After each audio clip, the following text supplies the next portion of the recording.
हाय बच्चों, अगला क्वेश्चन है, उसमें भी हम सेक्शन फॉर्मूला ही लगाने वाले हैं, लेकिन इसमें हमको एक नया वर्ड दिख रहा है, ट्राई सेक्शन। क्वेश्चन है हमारा, find the coordinates of try section of the line segment joining the point A2, -2 and -7, 4। तो हमारा क्वेश्चन कुछ ऐसा है कि हमारे पास है ना एक लाइन है जिसके दो एंड पॉइंट से A, B, A का कोऑर्डिनेट है 2, -2 और B का कोऑर्डिनेट है -7, 4।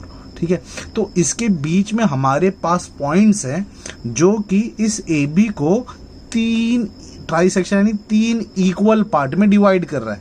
3 इक्वल पार्ट करने के लिए हमारे पास AB के बीच में 2 पॉइंट होना चाहिए, तो ही तो ये पूरी लाइन 3 इक्वल पार्ट में डिवाइड होगा, 1, 2, 3। ठीक है, तो जब भी 3 इक्वल पार्ट में डिवाइड करना होगा, बीच में 2 पॉइंट आएंगे। ठीक है, तो P का कोऑर्डिनेट और Q का कोऑर्डिनेट हमको पता नहीं है। ठीक है, तो अब ये ट्राई सेक्शन है, यानी इतना रेशियो और इसका रेशियो सेम होगा, यानी 1:1:1। देखिए ये 10:10:10 भी हो सकता था, लेकिन जब 10:10 का रेशियो लोगे तो लास्ट में वो कट कर 1:1 ही बनने वाला है, इसलिए हम इन जनरल 1:1:1 लेते हैं। सम करने के लिए ना एक सिंपल सा प्रोसीजर है, या तो आप भूल जाइए Q है या तो आप भूल जाइए P है, वो आपकी इच्छा, आपको जिसको भूलना है आप भूल जाइए। मान लीजिए मैं भूल जाता हूँ Q करके कोई पॉइंट है, ठीक है, तो ये जो पूरी लाइन है ना वो हमको कुछ इस तरीके से दिखेगी, AB 2 और -7, 4 और P हमारा कहीं इधर होगा जिसका कोऑर्डिनेट हमको पता नहीं है। अब AP का रेशियो तो 1 है और PB का रेशियो कितना होगा आप बताइए, आप सोचिए थोड़ा। तो PB का रेशियो होगा 2, तो P का कोऑर्डिनेट हमको सेक्शन फॉर्मूला से मिल जाएगा। ठीक है, जहां M हमारा ये होगा और N हमारा ये होगा। मान लीजिए आप Q के जगह P को इग्नोर करते और यहां पे Q को लेते, तो Q कितने रेशियो में डिवाइड करता, 2:1।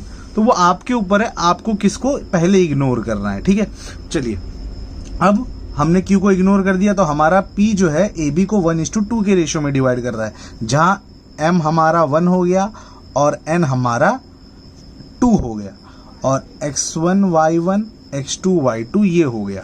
तो फॉर्मूला हमारे पास है, P का जो कोऑर्डिनेट का फॉर्मूला है वो हमारे पास है mx2 + nx1 upon m + n, my2 + ny1 upon m + n। Writing थोड़ा बेकार निकल रहा है, m यानी 1 और x2 यानी -7 प्लस n हमारा 2 हो गया, x1 भी 2 हो गया और m + n यानी 1 + 2। अब देखिए नीचे तो m + n यहाँ भी आने वाला है, तो ये तो वही रहने वाला है। ठीक है, देखिए एक और चीज़ ये है ना, राउंड ब्रैकेट बनाया जाता है, कभी भी कोऑर्डिनेट को राउंड ब्रैकेट में बनाया जाता है, कभी स्क्वायर ब्रैकेट मत बनाना या करली ब्रैकेट मत बनाना, ठीक है, राउंड ब्रैकेट बनाया जाता है। तो my2 यानी 1:4 प्लस ny1 यानी 2 तो इसको सॉल्व करने पे ये आ गया -7 + 4/3, यहाँ तो 3 आने ही वाला है, ये हो जाएगा 4 - 4। ठीक है, ये हो जाएगा -3/3, 0/3। तो हमारा जो P का कोऑर्डिनेट है वो मिल गया -1, 0। अब हमको Q का कोऑर्डिनेट निकालना है, तो Q का कोऑर्डिनेट निकालने के लिए अब ये मत सोचिएगा कि जैसे हम Q को इग्नोर कर देते P को इग्नोर कर देते हैं। ठीक है, ऐसा नहीं करना। अब देखिए सिंपल सा लॉजिक है, Q जो है वो कहीं ना कहीं इधर था, ठीक है, ये रेशियो 1:1 था। अब जो Q है, अगर मैं इतना पार्ट देखूं, इतना पार्ट मैं थोड़ा साइड में बना लेता हूं, इधर इतना पार्ट अगर देखूं तो ये रेशियो तो 1:1 है ना, और P का कोऑर्डिनेट अभी हमको मिला -1, 0 और B का जो कोऑर्डिनेट था वो तो -7, 4 है।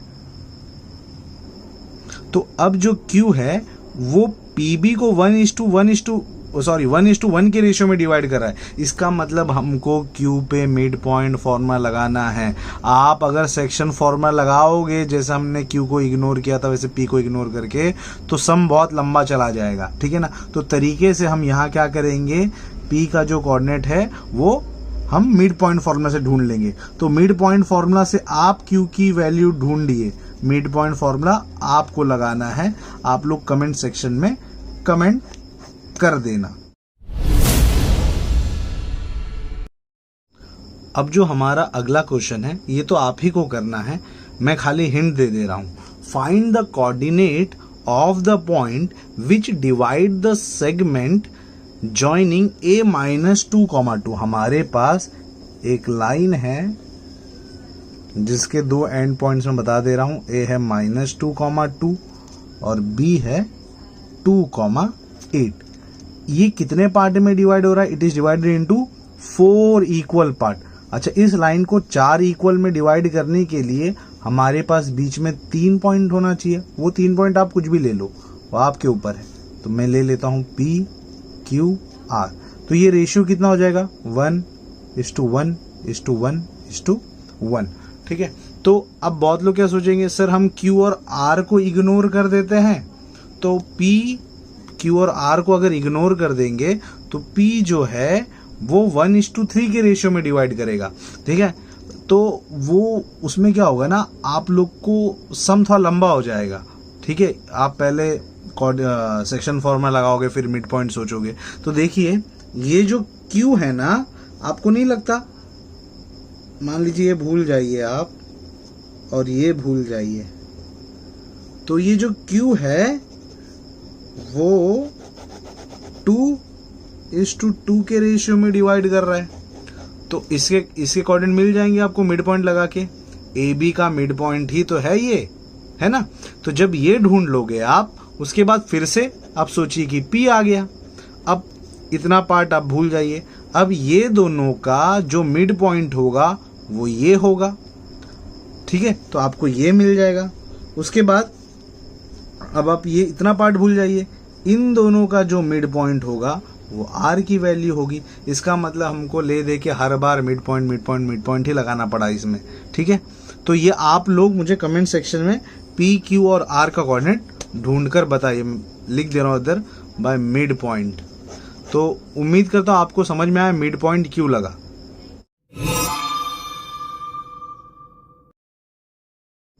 हमारा जो अगला क्वेश्चन है वो है if 1,2, 4,y, x,6 and 3,5 are the vertices of parallelogram taken in order, find x and y। ठीक है। अच्छा, ये टेकन इन ऑर्डर का मतलब हमको ये जो पॉइंट्स है ना वो लाइन में लेकर चलना है, यानी साइक्लिक के फॉर्म में चलना है। ठीक है। मान लीजिए एक पैरेललोग्राम है, तो हमारे जो 4 कोऑर्डिनेट है ना वो है a 1,2, उसके बाद b 4,5। तो c हमको यहाँ नहीं लेना, हमको साइकिल में चलना है। a के बाद b के बाद यहाँ आएगा c है x,6 और d इधर आएगा 3,5। ठीक है। तो हमको ये जो x है ये ढूंढना है और ये जो y है ये ढूंढना है। देखिए बहुत सिंपल है। इसमें करना क्या है ना, पैरेललोग्राम की एक प्रॉपर्टी होती है। देखिए आप लोग को 10th स्टैंडर्ड में ना यहाँ पैरेललोग्राम रेक्टेंगल या स्क्वायर लिख कर ही आएगा, ऐसे ही कुछ आएगा। ठीक है ना। आपको बार बार यही करना है। अगर कुछ ऐसा है ना 2 कोऑर्डिनेट ढूंढो तो करना आपको यही है। ठीक है। क्या करने का, इसका जो मिड पॉइंट होगा ना, ये प्रॉपर्टी होती है पैरेललोग्राम की। फिलहाल आपको प्रॉपर्टी याद है तो अच्छी बात है, वरना आप रट लो क्या करना है हमको। इसका जो मिड पॉइंट होगा ना और इसका जो मिड पॉइंट होता है ना, वो दोनों एक ही जगह इंटरसेक्ट करते हैं, यानी दोनों के मिड पॉइंट के कोऑर्डिनेट सेम होंगे। ठीक है। तो हमको ये बात पता चल गई, mid point of AC is equal to mid point of BD। तो मिड पॉइंट का जो फॉर्मूला है हमको पता है। AC का मिड पॉइंट क्या होता है, x, इसका x वाला पार्ट, AC ये है ना AC, तो इसका x वाला पार्ट प्लस इसका x वाला पार्ट अपॉन 2, यानी 1 + x अपॉन 2। अच्छा, और y का पार्ट क्या होगा, इसका y पार्ट प्लस उसी का y पार्ट अपॉन 2, यानी 2 + 6 अपॉन 2। अच्छा, यहाँ पर आते हैं BD पे मिड पॉइंट फॉर्मूला लगाते हैं। तो हमको पता है इस पार्ट पे तो x वाला पार्ट आने वाला है, तो मिड पॉइंट फॉर्मूला क्या है हमारे पास, x1 + x2। हमने ये x1 क्यों लिया, क्योंकि हमको BD पे लगाना है। ठीक है ना। तो x1 प्लस उसका x, यानी 4 + 3 अपॉन 2। उसी तरीके से y1 प्लस y2 यानी y प्लस 5 अपॉन 2। तो इसको सॉल्व करते देखते क्या होता है, 1 plus x upon 2 is comma 8 upon 2 is equal to 7/2 comma y plus 5/2। अच्छा, इसके बाद हमको क्या करना है ना, देखिए ये दोनों जो कोऑर्डिनेट्स है वो इस कोऑर्डिनेट्स के इक्वल है, ठीक है। तो हमको क्या करना है, इसका x वाला पार्ट इसके x से कंपेयर करना है, यानी 1 प्लस एक्स अपॉन 2 इज 7/2, और इसका जो y वाला पार्ट है उसको y पार्ट से कंपेयर करना है, 8/2 इज y प्लस 5/2। अब बहुत लोग सोच रहे हैं सर आपने ये काट लिया होता तो अच्छा होता। देखिए वो काटने से ज़्यादा बेटर है कि यहाँ नीचे नीचे आके काट दो, वो काटने से बेटर है यहाँ नीचे नीचे आके काट दो। तो 1 प्लस एक्स इक्वल टू 7, तो x की वैल्यू क्या हो गई 6। ये क्या हो जाएगा 8 equal to y plus 5, 8 equal to y plus 5, therefore y equal to 3। तो हमारा x और y का वैल्यू मिल गया।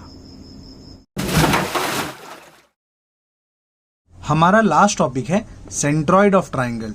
ये वर्ड शायद आपको एनसीईआरटी टेक्स्ट बुक में देखने नहीं मिलेगा, लेकिन एग्जाम में इससे रिलेटेड क्वेश्चन रहते हैं, तो आप ये जान लोगे तो अच्छा रहेगा। सेंट्रॉइड ऑफ ट्राइंगल का सिंपल मतलब है किसी भी ट्राइंगल का सबसे सेंटर पार्ट, ठीक है। जनरली सेंट्रॉइड को कैपिटल G से रिप्रेजेंट किया जाता है। तो gx, y की जो वैल्यू होगी, अगर वर्टेक्स दिया है x1 y1 x2 y2 और x3 y3, तो सेंट्रॉइड की वैल्यू होगी x1 plus x2 plus x3 divide by 3, y1 plus y2 plus y3 divide by 3, ठीक है। सेंट्रॉइड क्या होता है ना, मैं थोड़ा बता देता हूँ, थोड़ा डिटेल में बता देता हूँ। मान लीजिए अगर एक ट्राइंगल है ABC, एक मीडियन है AD, एक मीडियन है DE और एक मीडियन है BF। तीनों मीडियन जहां मीट करेंगे ना, उसी को सेंट्रॉइड बोला जाता है। तो ये समझ में आया तो ठीक है, वरना ये तो याद ही रखना है हमको, ठीक। इससे रिलेटेड हम एक क्वेश्चन सॉल्व कर लेते हैं। क्वेश्चन है हमारे पास, find centroid of a triangle whose vertices are A 5,1, B -3,0 and C 8,5। तो G का जो कोऑर्डिनेट होगा, gx, y, जो सेंट्रॉइड की वैल्यू होगी वो होगी x1 plus x2 plus x3 divide by 3, यानी 5 प्लस -3 प्लस 8/3, 5 प्लस -3 प्लस 8/3। उसी तरीके से y1 y2 y3 का एडिशन डिवाइड बाई 3, यानी 1 प्लस 0 प्लस 5/3। तो इसको सॉल्व करने पे आएगा हमारा 5 -3 2, 2 प्लस 8 10/3, 5 प्लस 1 6, 6 डिवाइड बाई 3 2। तो G का जो कोऑर्डिनेट होगा वो हो जाएगा 10/3, 2। तो मैं उम्मीद करता हूं आपको ये टॉपिक समझ में आया। ये आप नोट डाउन करके रखिए, आपके शायद एनसीईआरटी टेक्स्ट बुक में ये दिया नहीं है।